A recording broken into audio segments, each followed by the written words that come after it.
Ecriture Feminine. Feminine. Female writing, French. Term derived from the writings of Helene Cixous to describe a mode of textual production that resists dominant phallic models of communication. It is not necessarily written by women, but is produced instead by those who occupy what might be called a feminine space in culture, which will often be women, but might also include certain kinds of excluded men. Ecriture. Ecrivance. In Rolla Barthes' conception, the former is the term for literary writing, that is, language which draws attention to its artificiality. The latter term, Barthes contends, signifies that kind of writing, as in realist narrative, which strives for transparency, thereby being complicit with the prevailing dominant ideology. Ego. The fundamental conscious component of the self, particularly in terms of the way in which humans contrast themselves with the world. In psychoanalytic theory, the ego functions as one of the three divisions of the psyche and refers to the manner in which people mediate, perceive or adapt to reality. Embodiment. The state of giving body to or becoming incarnate. Also employed to signify an exemplary physical expression of metaphysical values. Empiricism. Philosophical approach to knowledge which puts forward the idea that all knowledge is derived from experience and not derived from reason or logic. Anti-signifier. Term often associated with Felix Guattari, also given as a signifying or non-signifying, that denotes a signifier with a vague, unspecifiable, or non-existent signified. In such instances, the signifier has endured a form of radical disconnection from its signified. Enlightenment. Term used to designate the thought and aims of French philosophers of the 18th century. Epic. Usually a poetic or occasionally prose composition in which the heroic exploits of one character or a small group of characters are delineated in a single continuous narrative. Epic theater. A style of dramaturgy developed primarily in both practice and theory by Bertolt Brecht from the 1920s onwards. Epic theater is episodic rather than dramatically unified. It intersperses action with songs, poetry and dance, and it focuses the audience's attention on the fictionality of what they are observing in order to demystify ideological modes of production. Episteme. The idea of the episteme constitutes for Michel Foucault the basis of a possible science of Western culture at specific historical instances. Foucault employs the term episteme to define the constellation of discourses that come together in a particular historical period as the knowledge peculiar to that epoch. Each body of knowledge, while being made up of competing, if not heterogeneous modes of information, is, in effect, a model or structure governing all knowledge, its relationships and communications at a given moment. However, the various forms and articulations of knowledge in a given epoch are not simply intellectual for Foucault, they are also cultural and, therefore, political. Foucault seeks to express through the idea of the episteme the tensions and relationships between, as he puts it, the knowledge of living beings, the knowledge of the laws of language, and the knowledge of economic facts.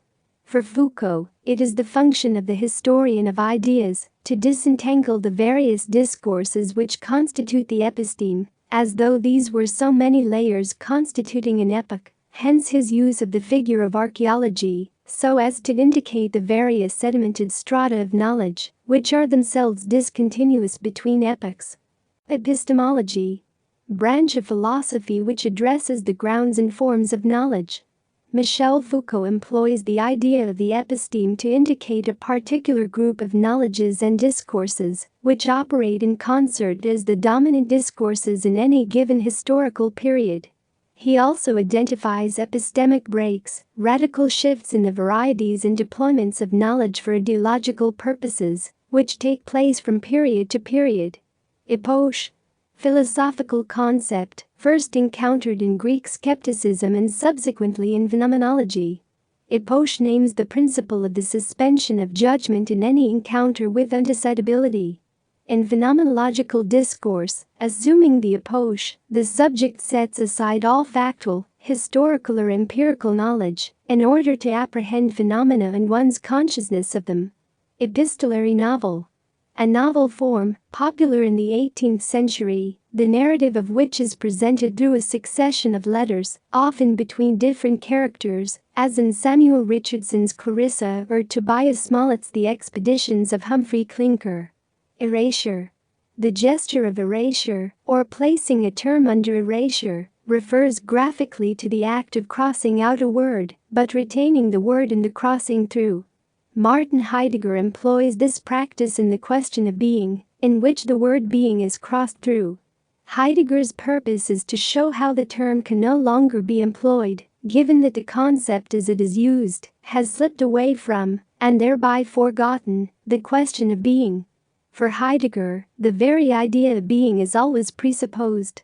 Any question asking what is being is only articulable to the extent that the very idea of being makes it possible to consider the being of being. But it is this idea which has been occluded in the consideration of being. Crossing through the word releases it, both from the assumptions that the term is known, or that the meaning of being is somehow understood, and the idea that, in asking the question, what is being, there is somehow the presumption of an answer. Moreover, as Derrida points out, with regard to Heidegger's practice, the crossing through is not a negative gesture, but one which indicates how, while signification is necessary, the thought of the idea of being as a transcendental signified has reached a particular limit in the text of Heidegger. Derrida also places particular terms Ausracher under erasure because their conventional function within metaphysical and logical discourse is exhausted. Such terms no longer retain their full sense, neither do they signify a presence or origin for which the signifier stands, but only other structural traces, such as themselves. Essentialism. Essentialist. An essentialist belief is one that mistakenly confuses the effects of biology with the effects of culture. In particular, it refers to the belief that biology is more significant than culture in subject formation.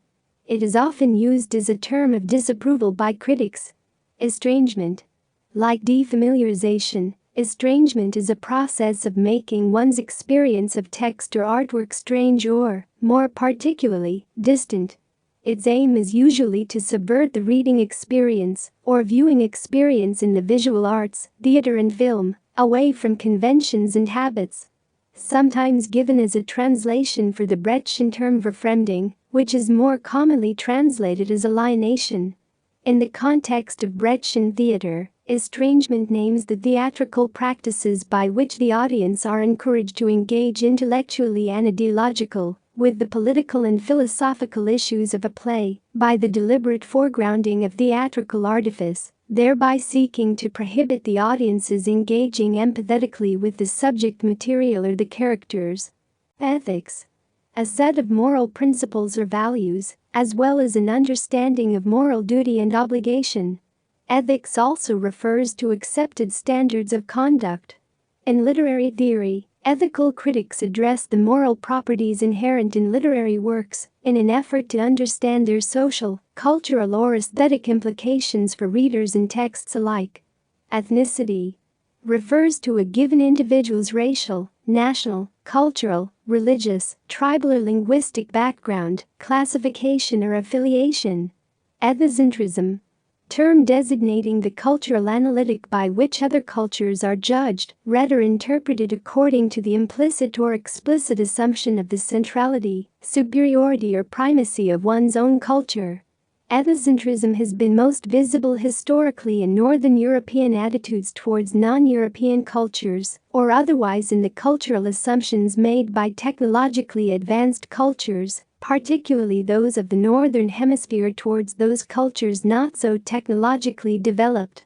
Similarly, historically ethnocentrism has manifested itself in colonial and religious or quasi-religious contexts, whereby colonizing and invading forces have assumed non-white and/or non-Christian cultures to be barbaric, heathen, or, in some instances, not human.